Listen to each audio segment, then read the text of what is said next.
जोडायची आहेत. आपले डोळे बंद ठेवायचे आहेत. हे पुरुषोत्तम, मी मनापासून निष्ठा ठेवते तथागतावर, ज्यांचा प्रकाश आहे व्याप्त अनिर्बंध दशदिशात, आणि माझी निग्रही मनीषा तुझ्या भूमीत जन्म घेण्याची मनचक्षुंना घडते तुझ्या भूमीचे दर्शन. तेव्हा त्रैलोक्यातील सर्व भूमीत तिची श्रेष्ठता जाणते. आकाशा समान सर्व समावेशक ती तुझी भूमी आहे. ती अनंत आणि असीम सन्मार्गानुसारी तुझी करुणा आणि मैत्री सर्व भौतिक विश्वात श्रेष्ठ आहे. जन्मजन्मांतरीच्या पुण्य संचयाचा जणू परिपाक, आणि तुझा ज्ञानप्रकाश सर्वव्यापी पसरतो. जणू चंद्र सूर्याचे रूप दर्पण असते. माझी अशी प्रार्थना, तिथे जन्म घेतलेले प्राणी मात्र तुझ्या सम करोतु सत्यघोष सदोदित. हे बुद्धा, हे बुद्धा, हे बुद्धा. मी लिहितो आहे इथे लेख हा, आणि गातो गीतेही. तुझे व्हावे साक्षात दर्शन, हीच करते प्रार्थना. अखिल प्राणी मात्रासहित ह्या धन्य भूमीत हो मला जन्म प्राप्त, हो मला जन्म प्राप्त, हो मला जन्म प्राप्त. साधू साधू साधू.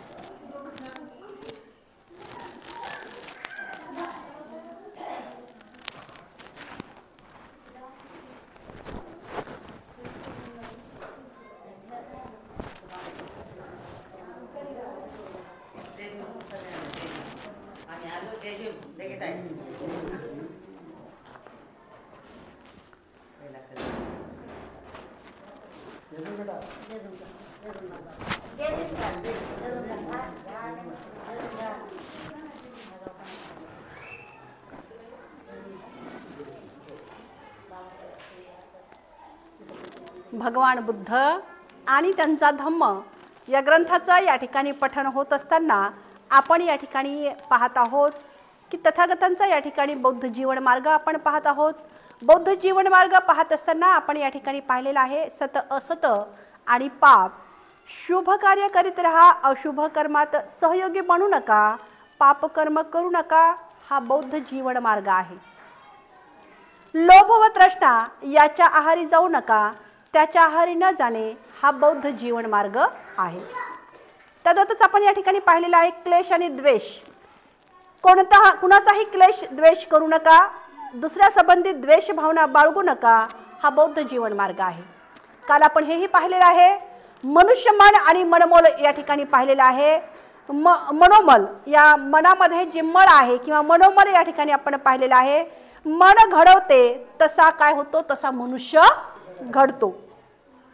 जे सत्य आहे त्याचा शोध मनाला करायला लावणे हा संस्कार पुण्य मार्गातील पहिले पाऊल आहे. आणि हे जे काही शिकवतो तो बौद्ध जीवन मार्गाची एक मुख्य अशी शिकवण आहे किंवा शिकवणूक आहे. हे आपण काल पाहिलेलं आहे. आज आपण या ठिकाणी घेणार आहोत आपण आणि आपला आत्मविजय. जर स्वतःला स्वतः स्वत्व असेल तर त्या स्वत्वावर विजय मिळविण्याचा परिणाम ठेवावा आणि हा बौद्ध जीवन मार्ग आहे.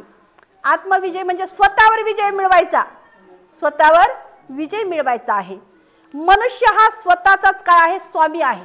मनुष्य काय आहे, स्वतःचा स्वामी आहे. दुसऱ्या कोणाचा स्वामी असू शकणार? खोट्या धर्म सिद्धांताच्या मागे लागतो त्याचे ते दुष्कृत्य म्हणजे दुसऱ्या कोणाचा तो स्वामी असू शकणार का? तर नाही. मनुष्य जेव्हा स्वतःचा संयम करू शकतो तेव्हा त्याच्यासारखा स्वामी मिळणे कठीण आहे. म्हणजे स्वतःवर त्यांनी जो ताब्या ठेवतो किंवा स्वतःवर जे संयम करतो तेव्हा त्याच्यासारखा कुणीही स्वामी नाही. जो मूर्ख मनुष्य आहे, जो मूर्ख मनुष्य अर्हत आर्य शीलवान माणसाचे शासन उल्लंघितो आणि खोट्या धर्म सिद्धांताच्या मागे लागतो त्याचे ते दुष्कृत्य कथन बोरूच्या फळासारखे त्याच्या स्वतःच्याच विनाशाला तो कारणीभूत ठरतो. आणि मग मूर्ख मनुष्याचं कसं आहे तर तो मूर्ख मनुष्य त्याच्यामध्ये आर्य शीलवान माणसाचे शासन उल्लंघित करतो. म्हणजे शीलवान मनुष्य जो आहे, चांगला मनुष्य जो आहे, जो चांगल्या मार्गाने वाटचाल करतो अशा माणसाचं तो उल्लंघन करीत राहतो आणि अशा खोट्या आणि अशा धर्म सिद्धांताच्या मागे जो लागतो त्याचे ते दुष्कृत्य कथन कसं आहे तर ते बोरूचं जे झाड आहे त्या बोरूच्या फळासारखे त्याचा स्वतःचाच तो विनाश स्वतःच करून घेतो. आपणच पाप करतो आणि आपणच त्यामुळे मलिन होतो. म्हणजे स्वतःच या ठिकाणी पाप करतो आणि स्वतःच काय होतो, मलिन होतो. आपण पापाचा त्याग करतो, आपण आपल्याला शुद्ध करू शकतो. शुद्धी आणि अशुद्धी या स्वतःवरच अवलंबून असतात. कोणी दुसरा आपल्याला येऊन या ठिकाणी शुद्ध करू शकणार नाही. आणि म्हणून स्वतःलाच या ठिकाणी काय करायचं आहे तर शुद्ध करायचं आहे. जो केवळ सुखोपभोगासाठी हाफापलेला आहे, जो असंयमित आहे, जो खादाड आणि आळशी आहे, जो दुबळाही आहे, तो आपल्याच आतताईपणाने नाश पावेल. ज्याप्रमाणे वाराने दुबळे झाड नाश पावते त्याचप्रमाणे त्याचा सुद्धा नाश होतो. ज्याच्या ठिकाणी भोग लालसा नाही, ज्याने आपल्या इंद्रियावर म्हणजे जे इंद्रिय आहेत या इंद्रिय दमन केले आहे, जो खाण्यात नेमस्त असतो, जो विश्वासार्ह व बळकट असतो, तो ज्याप्रमाणे वज्र का पर्वत वाऱ्याने उलथून पडत नाही त्याप्रमाणे तो पतन पावत नाही.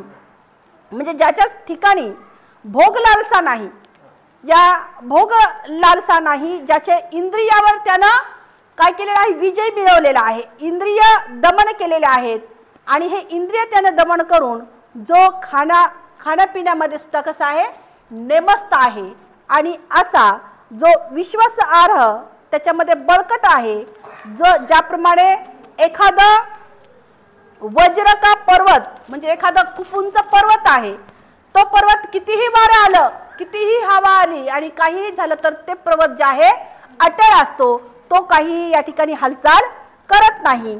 आणि मग तशाच पद्धतीने त्या मनुष्य सुद्धा त्याला किती जरी कुणी काही म्हटलं, काहीही झालं तरी त्या पर्वतावानी तो कसा असतो, निश्चय असतो आणि त्याच ठिकाणी तो स्तब्ध असतो. त्याला कोणाच्याही म्हणण्याचा बोलण्याचा त्याच्यावर काहीही परिणाम होत नाही आणि मग तो त्या पर्वतावानी आहे. जर माणसाला स्वतः संबंधी प्रेम असेल तर त्याने स्वतःवर दक्षतेने लक्ष ठेवले पाहिजे.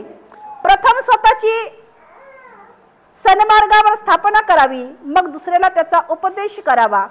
शहाण्या माणसाने स्वतःला दोष लागेल असे वर्तन करता कामा नाही. म्हणजे स्वतःमध्ये अगोदर आपल्यामध्ये काय करायचं आहे, परिवर्तन करायचं आहे आणि मग आपण इतरांना ते सांगू शकतो. दुसऱ्याला त्याचा उपदेश आपण त्यानंतर करावा. शहाणा माणसाने स्वतःला दोष लागेल असे वर्तन करता कामा नाही. म्हणजे चांगला मनुष्य जो आहे, शहाणा मनुष्य जो आहे, ज्याला दोष लागेल असं त्याने कधीही वर्तन करता कामा नये. स्वतःचे दमन करणे हे फार कठीण आहे असे म्हणतात. जर माणूस दुसऱ्याला ज्याप्रमाणे उपदेश करतो त्याप्रमाणे स्वतः वागला तर जसा आत्मसंयमी हाच खरा दुसऱ्यावर स्वामित्व गाजविणारा होऊ शकतो. म्हणजे स्वतःचे दमन करणे हे फार कठीण आहे असे म्हणतात. जर मनुष्य दुसऱ्याला ज्याप्रमाणे उपदेश करतो त्याप्रमाणे स्वतः वागला, म्हणजे दुसऱ्याला उपदेश जसा करतो तशा पद्धतीने त्यांनी स्वतःमध्ये जर परिवर्तन केलं, स्वतः जर वागला, तर जसा आत्मसंयमी हा खरा दुसऱ्यावर काय होईल, तो खरा दुसऱ्यावर स्वामित्व गाजविणारा होऊ शकेल. स्वतः केलेल्या पापाबद्दल स्वतःचाच भूर्दंड भरावा लागतो. म्हणजे स्वतः ज्या काही क्रिया करेल, जर पाप केलं तर त्याचे जे पापाचे कर्म त्यालाहीच या ठिकाणी तो भूर्दंड भरावा लागेल. माणूस स्वतःला स्वतःच काय करतो, शुद्ध करतो. कुणी येतं का दुसरं शुद्ध करायला? नाही. आणि म्हणून स्वतःलाच तो स्वतः शुद्ध करतो, तेथे दुसरा कुणी शुद्ध करण्यासाठी येत नाही. युद्धात शेकडो वीरांना जिंकणारा परमवीर नसून तो आत्मविजय मिळवणारा तोच परमवीर होय. प्रथम आता युद्धामध्ये त्यानं सगळ्यांना जिंकलेलं आहे, परंतु स्वतःच्या मनाला त्यांनी विजयी केलेलं नाही किंवा स्वतःच्या मनाला त्यांनी जिंकलेलं नाही. आणि म्हणून ह्या सगळ्यांचं जरी या युद्धामध्ये शेकडो वीरांना ज्यानं जिंकलं, असा परमवीर त्याला म्हणता येणार नाही.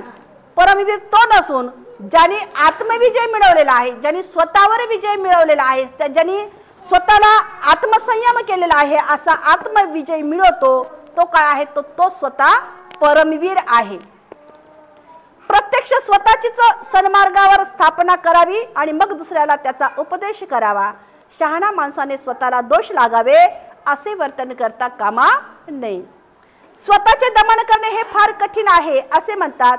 जर माणूस दुसऱ्याला ज्याप्रमाणे उपदेश करतो त्याप्रमाणे स्वतः वागला, तर असा आत्मसंयमी हाच खरा दुसऱ्यावर स्वामित्व गाजविणारा होऊ शकतो. मनुष्य हा स्वतःचा काय आहे, संरक्षक सुद्धा आहे. त्याला दुसरा कोणी संरक्षण असणार. जो स्वतःचे स्वतः रक्षण करू शकतो त्याला स्वतःसारखा दुसरा संरक्षण मिळणे दुर्लभ आहे. जर माणसाला स्वतः संबंधी प्रेम असेल तर त्याने स्वतःवर दक्षतेने लक्ष ठेवले पाहिजे. आणि म्हणून मनुष्याला स्वतःवर जर या ठिकाणी प्रेम असेल, जर तो स्वतःवर या ठिकाणी प्रेम करत असेल, तर त्या माणसाने स्वतःकडे लक्ष दिले पाहिजे. स्वतः केलेल्या पापाबद्दल स्वतःलाच भूर्दंड ज्या पद्धतीने भरावा लागतो, त्या माणूस स्वतःला स्वतःच शुद्ध करू शकतो. तेथे दुसरा कुणीही शुद्ध करण्यासाठी येत नाही. मनुष्य हा स्वतःचा काय आहे, संरक्षण आहे. त्याला दुसरा कुणी संरक्षण असणार. जो स्वतःचे संरक्षण करू शकतो त्याला स्वतःसारखा दुसरा संरक्षण मिळणे दुर्लभ आहे. प्रज्ञा, न्याय आणि सत्य संगती. आता प्रज्ञा सांगितलेली आहे, न्याय सांगितलेला आहे आणि सत्य संगती करायला सांगितलेली आहे. बुद्धिमान व्हा, न्यायी व्हा आणि सत्याची संगत धरा, सत्याची कास धरा. हा काय आहे, तर हा बौद्ध जीवन मार्ग आहे. जो मनुष्य काम व्रज करावे हे तुम्हाला दाखवतो, जो तुमच्या दोषाबद्दल तुम्हाला त्यामध्ये वास्तववाद करतो आणि जो बुद्धिमान आहे अशा माणसाचा माणूस ज्याप्रमाणे गुप्त धन दाखवणाऱ्या माणसामागून तुम्ही जाता त्याप्रमाणे तुम्ही जात राहा. अशा सत्यपुरुषी अनुयायीच हे तुमचे वाईट करणार नाही, भले करील. जो चुकल्यावर रागा भरेल, म्हणजे सत्य संगती कशी करायची आहे, जो आपले दुर्गुण दाखवतो, आपल्यामध्ये जो काही कमतरता आहे तो दाखवतो आणि जो चुकल्याला जर आपण चुकलो तर तो आपल्याला रागवतो सुद्धा, असा जो शिकवतो, असा अनुचित करण्याचा प्रतिबंध करतो, तो सुजनाचा प्रिय आणि दुर्जनांचा कसा आहे, अप्रिय असा वाटतो. तो कसा आहे, सज्जनासाठी असा जो सज्जन मनुष्य आहे किंवा असा जो अनुचित करण्यासाठी प्रतिबंध करतो आणि सुजनांना प्रिय आणि दुर्जनांना अप्रिय वाटतो. म्हणजे चांगल्या माणसांना तो चांगला मनुष्याला प्रिय असा वाटतो आणि जो दुर्जन आहेत, जे चांगले नाहीत त्यांना वाटतं तो कसा वाटतो, दुर्जन वाटतो. पापी आणि नीच मनुष्याची संगत करू नका. जो पापवृत्ती आहे किंवा नीच मनुष्याची या ठिकाणी संगत करू नका. सदाचारी पुरुषाची मैत्री करा, ज्याच्या अंगी सदाचार आहे, चांगले गुण आहेत, आशाची मैत्री करा. श्रेष्ठ पुरुषाची मैत्री करा, जो धम्म अमृताचे सेवन करतो. कशाचे सेवन करतो, अन्नाचे सेवन तर आपण रोजच करतो, परंतु या ठिकाणी आपण या ठिकाणी 3 महिन्याचं अधिष्ठान मांडलेलं आहे आणि आपण या ठिकाणी धम्म अमृताचं सेवन करता। आपण या ठिकाणी कशासाठी येत आहात तर धम्म अमृताचं पाषण करण्यासाठी येत आहात, धम्म अमृताचं सेवन करण्यासाठी येत आहात। आणि म्हणून जो मनुष्य धम्म अमृताचे सेवन करतो त्याचे मन गंभीर असते आणि जीवन त्याचे कसं असतं मग सुखी असतं। सज्जन हे श्रेष्ठ पुरुषाने उपदेशिलेला धर्माने आनंद पावतात। पाटकार माळी कालव्यातून आपल्या इच्छेप्रमाणे पाण्याला वळण देतो, बाणकार बाणाला नीट वळवतो, सुतार लाकडाला ओढक्याला वळण देतो। त्याचप्रमाणे शहाणे लोक स्वतःला या नियमानुसार वागण्याचे वळण देतात। ज्या पद्धतीने जो माळी आहे ते पाण्याला म्हणजे कशा पद्धतीने वळण देतो की त्या सगळ्या झाडांना पाणी लागावं म्हणून तो पाटाचं पाणी जे आहे हे वळणदार असतं। त्याच पद्धतीनं जो सुतार आहे हा सुतार सुद्धा काय करतो त्या ओढक्याला त्या लाकडाला एक चांगल्या पद्धतीचा तोला आकार देतो। आणि त्याचप्रमाणे हे शहाणे लोक सुद्धा काय करतात ते स्वतः आपल्या नियमानुसार वागण्यास वळण देतात। ज्याप्रमाणे भरभक्कम कितळ हा म्हणजे खडक जो आहे खडक हा वाराने कंप पावत नाही, त्याचप्रमाणे शहाणी माणसे निंदा अथवा स्तुतीने विचलित होत नाही। म्हणजे त्याची कितीही निंदा केली किंवा काही जरी म्हटलं स्तुती जरी केली त्याने तो विचलित होत नाही। ज्याप्रमाणे खोल आणि निष्फळ तडे शांत दिसते त्याचप्रमाणे धम्म श्रवणानंतर शहाणे मनुष्य माणसे शांत आणि गंभीर बनतात। म्हणजे ज्या पद्धतीने या ठिकाणी जे तळ आहे त्या तळाचं पाणी कसं असतं शांत असतं, स्वच्छ असतं, निर्मळ असतं आणि तशाच पद्धतीने तो मनुष्य सुद्धा धम्मश्रवण करणारा मनुष्य कसा असतो शहाणा असतो, शांत असतो, गंभीर स्वरूपाचा असतो। सत्यपुरुष जो आहे कोणत्याही परिस्थितीत दक्षतेने चालतात, ते इच्छापूर्तीच्या निमित्ताने बोलत नसतात। सुखाचा स्पर्श व्हावा अथवा दुःखाचा स्पर्श हो, ते कधीही आनंदाने उत्पन्न झालेले किंवा निराशेने पाछाडलेले दिसत नाहीत। म्हणजे जर एखाद्याला आनंदही झाला किंवा एखाद्या गोष्टीचं जरी दुःख झालं तर सुखाने ते होरपळून जात नाहीत आणि दुःखामध्ये ते जास्त लिप्त राहत नाहीत। अशा पद्धतीने जो गुणवान मनुष्य आहे किंवा जो शहाणा मनुष्य आहे तो कधीही आनंदाने उत्पन्न झालेला किंवा निराशेने पछाडलेला दिसत नाही। जोपर्यंत पापाचं घडा भरत नाही तोपर्यंत मूर्ख माणसाला त्याची पापे कशी वाटतात, जोपर्यंत त्याचा पापाचा घडा भरत नाही तोपर्यंत त्या माणसाला त्याची पापे गोड वाटतात ना, चांगली वाटतात, गोड वाटतात आणि मधासारखी ही गोड वाटतात। परंतु जेव्हा त्याचा पापाचा घडा भरतो तेव्हा मूर्ख माणसाला सुद्धा त्या दुःखात त्याला मात्र बुडूनच जावं लागतं। एक दिवस म्हणतो ना आपण अरे पापाचा घडा भरला की त्याला मात्र जावं लागतं। तशा पद्धतीने मूर्ख मनुष्याला आपण पाप केव्हा करीत आहोत हे कळत नाही, परंतु दुष्ट मनुष्य मात्र आपल्याच दुष्कृत्याने अग्निप्रमाणे तो जळत राहतो।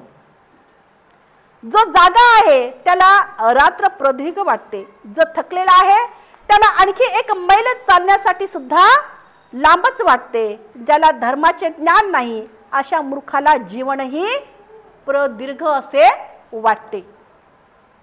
जीवन प्रवाशाला स्वतःहून श्रेष्ठ किंवा स्वतःच्या योग्यतेचा पुरुष भेटला नाही तर त्याने निग्रहाने एकलेपणाने प्रवास करावा, परंतु मूर्खाचा सहवास मात्र कधीही करू नये। या जीवन प्रवासामध्ये जर त्याला चांगला सहचारी नाही भेटला, चांगला सोबती नाही भेटला तरी मात्र त्याने एकट्यानेच या ठिकाणी त्या मार्गावर चालावं आणि एकल्यानेच त्याने त्या ठिकाणी प्रवास करावा, परंतु मूर्खाची मात्र संगती करू नये किंवा मूर्खाचा सहवास असू नये। ही माझी दौलत आहे, एखादं काय म्हणते हे माझा बंगला आहे, ही माझी दौलत आहे, हे माझा मुलगा आहे, हे माझा पुत्र आहे, या विचाराने मूर्ख मनुष्य सारखी पीडा भोगत असतो। म्हणजे माझं माझं माझं यामध्येच तो काय असतो गुंतलेला असतो आणि स्वतःचाच तो स्वामी नसतो, तर मग स्वतःच्या दौलतीचा आणि पुत्राचा स्वामी तो कसा होणार. म्हणजे स्वतःच्या दौलतीचा आणि स्वतःच्या पुत्राचा स्वामी सुद्धा तो या ठिकाणी होत नाही. मूर्ख ज्याप्रमाणे स्वतःचा मूर्खपणा ओळखतो त्या प्रमाणात तो शहाणा असतो, परंतु जो मूर्ख स्वतःला शहाणा समजतो तो खरंच काय आहे, संपूर्णपणे मूर्ख आहे. जो मूर्ख मनुष्य जो आहे स्वतःला कसा शहाणा समजतो आणि असा मात्र खरोखर काय आहे, मूर्ख आहे. मूर्ख मनुष्याला आयुष्यभर सत्यसंगती लाभली तरी, आता मूर्ख जो मनुष्य आहे त्याला चांगला सोबती जरी भेटला, चांगल्याची संगती जरी त्याला लाभली तरी ज्याप्रमाणे जी भाजी आहे, जी आमटी आहे आणि त्या आमटी केलेली आहे त्या आमटीमध्ये आपण पळी पुन्हा पुन्हा फिरवतो ना, आमटीला खालीवरी करतो, आमटी फिरवतो आणि त्या आमटीची चव त्या पळीला कळते का? नाही कळत. तशाच पद्धतीने या व्यक्तीला म्हणजे अशा या मूर्ख व्यक्तीला चांगल्याची संगती जरी असली तरी त्याला मात्र त्याची काहीही देणं घेणं नसतं. ज्या पद्धतीने भाजीमध्ये आमटी आपण फिरवतो त्या आमटीची चव त्या पळीला कळतच नाही आणि म्हणून मूर्ख माणसाला चांगल्याची संगत सुद्धा कळत नाही. बुद्धिमान माणसाला एक पळभर शहाणा माणसाचा सहवास मात्र लाभला. जो बुद्धिमान आहे, जो चांगला मनुष्य आहे त्याला मात्र चांगल्याची जर संगत लाभली, चांगल्याची जर सहवास लाभला तर तो मात्र ज्याप्रमाणे जीभ आहे त्या जिभेला आमटीची चव कळते ना, चांगली झाली का, नमक कमी झालं का जास्त झालं, ह्या जिभेला त्याची चव कळते. त्याच पद्धतीने त्या चांगल्या माणसाला सुद्धा अशा चांगल्या माणसाची संगत कळते आणि अल्पबुद्धीचे मूर्ख हे स्वतःचेच काय होतात, मग शत्रू बनतात. कारण ते दुर्वर्तीचे असतात, दुष्कृत्य करतात आणि त्यांचे कटू फळ त्यांना चाखावी लागतात. ज्या कर्माबद्दल पश्चाताप करावा लागतो आणि ज्याचे फळ जे आहे रडत रडत भोगावे लागते. आनंदाने भोगावं लागतं का? नाही. आणि मग हे रडत रडत भोगावं लागते ते कर्म नीट झाले नाही असं या ठिकाणी समजावं. परंतु जे कर्म केले असताना आपल्याला पश्चाताप करावा लागत नाही आणि ज्याचे फळ आनंदाने भोगतो ते कर्म समजायचे की चांगलं रीतीने झाले आहे असे समजावे. जोपर्यंत दुष्कर्माचे फळ भोगावे लागत नाही तोपर्यंत मूर्खाला ते मधासारखे कसं लागतं, गोड लागतं. परंतु कर्म जेव्हा पतन होते तेव्हा मूर्खाला मात्र दुःखच दुःख भोगावं लागतं. दुष्कर्म जात प्रसिद्ध झाले की ते दुःखात प्रवसित होते आणि ते करणाऱ्या त्या मूर्खाचे सुदैव नष्ट होते. फार काय ते त्याच्या शिरछेदही करते. मूर्खाला खुशाल खोटी प्रसिद्धी, भिक्खूंमध्ये अपमान, विहारात स्वामित्व, लोकांमध्ये सन्मान याची खुशाल हाव धरू द्या. केस पिकले म्हणून काही मनुष्य वडील ठरत नाही. त्याचे वय कितीही होऊ द्या त्याला लोक काय म्हणतील, तो पोकळ डोलारा म्हणतील. आणि म्हणूनच या ठिकाणी म्हणणार, जो सत्यवान, सद्गुणी आणि कारुणिक संयमी आहे, जो कसा आहे, सद्गुणी आहे, सत्यवान आहे, करुणामय आहे आणि ज्यांनी स्वतःवर संयम मिळवलेला आहे, नेमस्त आहे, ज्याचं आचरण हे शुद्ध आहे आणि शहाणा आहे, यालाच लोक काय म्हणतील, मग वडील म्हणतील किंवा मानपान त्यालाच देतील. जरी त्याचं वय कमी आहे परंतु त्याच्यामध्ये हे गुण आहेत. काय गुण आहेत त्याच्यामध्ये, तो सत्यवान आहे. काय गुण आहे त्याच्यामध्ये, सद्गुणी आहे. काय गुण आहे, करुणामय आहे. काय गुण आहे, त्यांनी स्वतःवर संयम ठेवलेला आहे, नेमस्त आहे आणि त्याचं आचरण हे शुद्ध आचरण आहे. आणि म्हणून अशा मनुष्याला शहाणा समजतील, त्याला लोक मात्र वडील म्हणून अशा पद्धतीचा मान आणि सन्मान देतील. कितीही बहुभाषी असला, वर्णाने कितीही सुंदर असला तरी जो मत्सरी, कृपण, अप्रामाणिक आहे तो सन्मानास पात्र ठरत नाही. म्हणजे खूप सुंदर आहे, खूप चांगला आहे, दिसायला खूपच सुंदर आहे आणि तरी ज्याच्यामध्ये काय आहे, मत्सर आहे. काय आहे, मत्सर आहे, द्वेष आहे. तो इतरांचा द्वेष करतो. माझ्या आणि कुणीही सुंदर नाही, माझ्या एवढं कुणीही नाही असा त्याच्या अंगी मत्सर आहे, कृपण आहे. आणि जो अप्रामाणिक आहे म्हणजे प्रमाण सुद्धा त्याच्याकडे नाही, असा तो सन्मानास मात्र पात्र ठरत नाही. त्याचा कुणी सन्मान करेल का? हो, नाही करणार ना, परंतु ज्याच्या ठिकाणी हे सर्व दुर्गुण नाहीत, म्हणजे हे एकही दुर्गुण नाही, त्याचा मात्र त्या दुर्गुणाचा आमूलाग्र उच्चाटन झाले आहे, तो असा दोषमुक्त आहे आणि शहाणा असतो, तो मात्र सन्मानास पात्र होय. जो मनुष्य एखादी गोष्ट हौसेने तडीस नेतो, जो न्यायी नव्हे उलट जो सत आणि असत यात भेद करतो, जो स्वतः पंडित नसून इतरांना मार्ग दर्शवितो, जो स्वतः धर्मरक्षक नसून हिंसेऐवजी बुद्धीने आणि धर्माने मार्गदर्शन करतो, त्यालाच न्यायी पुरुष म्हणतात. फार बोलतो एवढ्यावरून कोणी पंडित ठरत नाही, म्हणजे खूप असा बोलतो म्हणून काय तो पंडित ठरत नाही. जो क्षमाशील आहे, म्हणजे ज्याच्या अंगी हे गुण आहेत, केवळ बोलणं महत्वाचं नाही तर त्या माणसाच्या अंगी काय असलं पाहिजे, गुण असले पाहिजे. ज्याच्या अंगी क्षमाशील आहे, जो द्वेष आणि भय याच्यापासून मुक्त झाला आहे, तो मात्र काय आहे, तो मात्र पंडित आहे. फार बोलतो एवढ्यावरून कोणी धम्माचा आधारस्तंभ ठरू शकत नाही. माणसाचे ज्ञान अल्प असले तरी जो धम्माला साक्षात पाहतो, म्हणजे ज्ञान नसलं तरी परंतु तो धम्माला काय पाहतो, साक्षात पाहतो. कशा साक्षात पाहतो, कारण त्याचं आचरण तसं आहे, आणि आचरण तसं असलं म्हणून श्रद्धा आहे. श्रद्धा आहे तिथे आचरण आहे, आणि आचरण आहे म्हणून तो त्या धम्माला साक्षात पाहतो, आणि जो धम्माची कधीही हेळसांड करत नाही, तोच धम्माचा काय आहे, तो धम्माचा आधारस्तंभ आहे. माणसाला दूरदर्शी, शहाणा, संयमी सहचारी भेटला तर त्याने त्याचा सहवास करावा. म्हणजे माणसाला दूरवर पाहणारा शहाणा मनुष्य, ज्याने आपल्या इंद्रियावर संयम ठेवलेला आहे, असा सहचारी जर भेटला तर त्याने त्याचा सहवास करायला पाहिजे. त्याच्याबरोबर आल्या संकटावर मात करावी आनंदाने, परंतु विचारीपणाने त्याची संगत त्याने धरावी.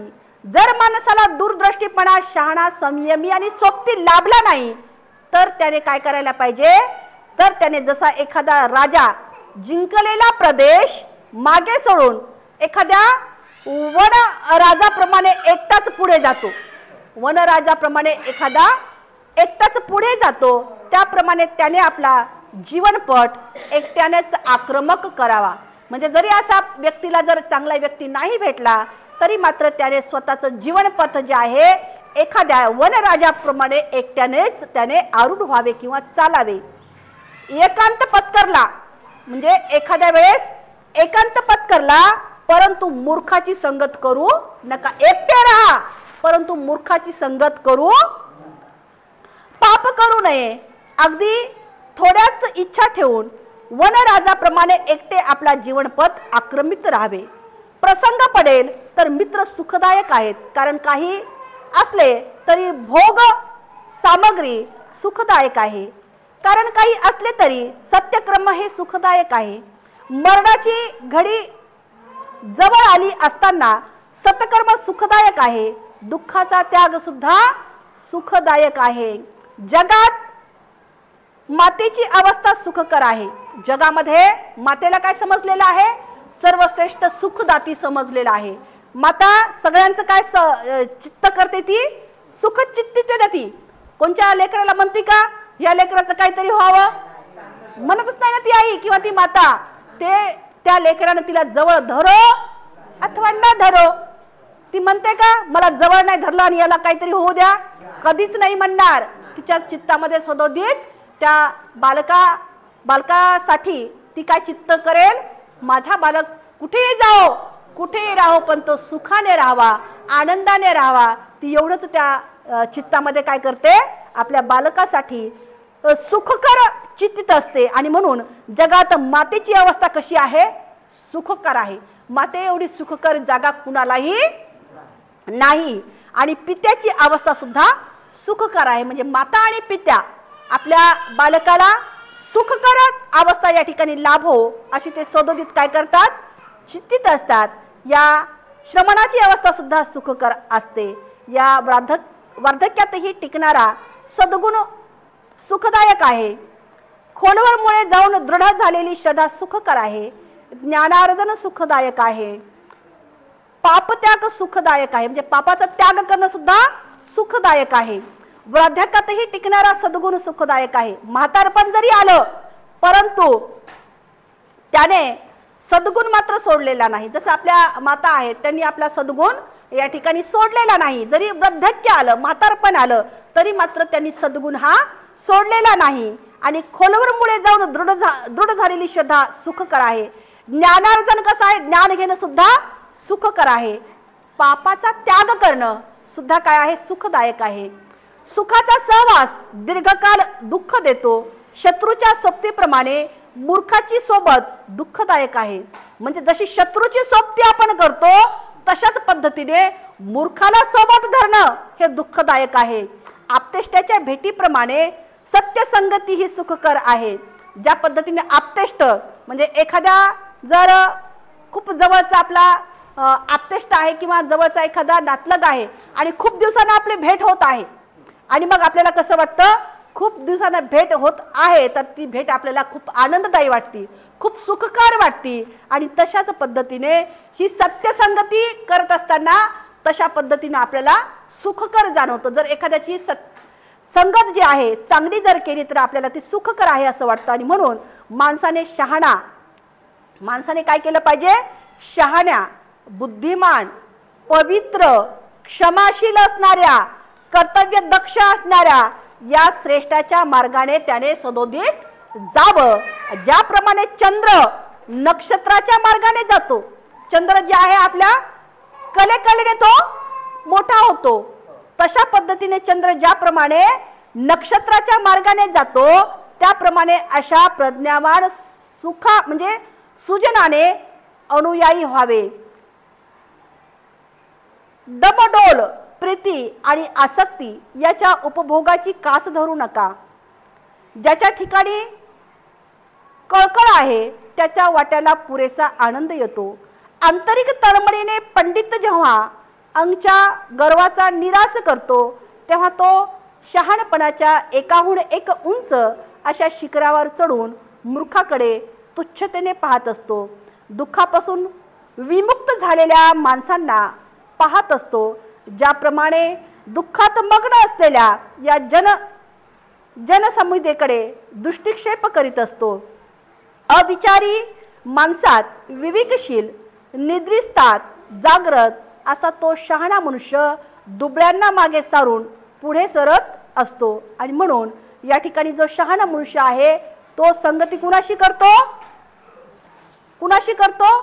चांगल्या मनुष्याशीच करत असतो. आणि म्हणून संगती करावी सदा सज्जनाची. संगती कुणाची असावी, सज्जन मनुष्याची असावी, चांगल्या मनुष्याची असावी. दुर्जनाची कधीही संगती नसावी. दुर्जनाची जर संगती केली तर मनुष्याला या ठिकाणी दुर्गतीलाच पुढे जावे लागते किंवा पुढे सरसावे लागते. आणि म्हणून संगत जर करायची असेल तर चांगल्या मनुष्याचीच केली पाहिजे, सद्गुणी मनुष्याची या ठिकाणी संगती केली पाहिजे. जर तसा आपल्याला सद्गुणी मनुष्य नाही जर सापडला तर मात्र एखाद्या वनराजाप्रमाणे एकट्यानेच आपल्या रस्त्यावर म्हणजे चालायचे आहे, परंतु दुजनाची संगती कधीही करायची नाही. आणि म्हणून या ठिकाणी जे आहे आज आपण या ठिकाणी इथेच थांबणार आहोत. यानंतर जे आहे एका गीताच्या माध्यमातून आपण दुजनाची संगती कशी नाही करायची ते पाहणार आहोत. या ठिकाणी आपण इथेच थांबूया. साधू. प्रतिज्ञा आपण करूया, जीवसृष्टी आहे असीम, ती भवसागर पार नेण्याची. प्रतिज्ञा आपण करूया, आपणात दोष असंख्य, ते नष्ट करण्याची. प्रतिज्ञा आपण करूया, आहेत सत्य अनंत, ती पूर्ण आकलण्याची. प्रतिज्ञा आपण करूया, भगवान बुद्धांचा अतुल्य मार्ग तो संपूर्ण साध्य करण्याची. प्रतिज्ञा आपण करूया, डॉक्टर बाबासाहेब आंबेडकर यांचा रथ पुढे पुढे नेण्याची. साधू साधू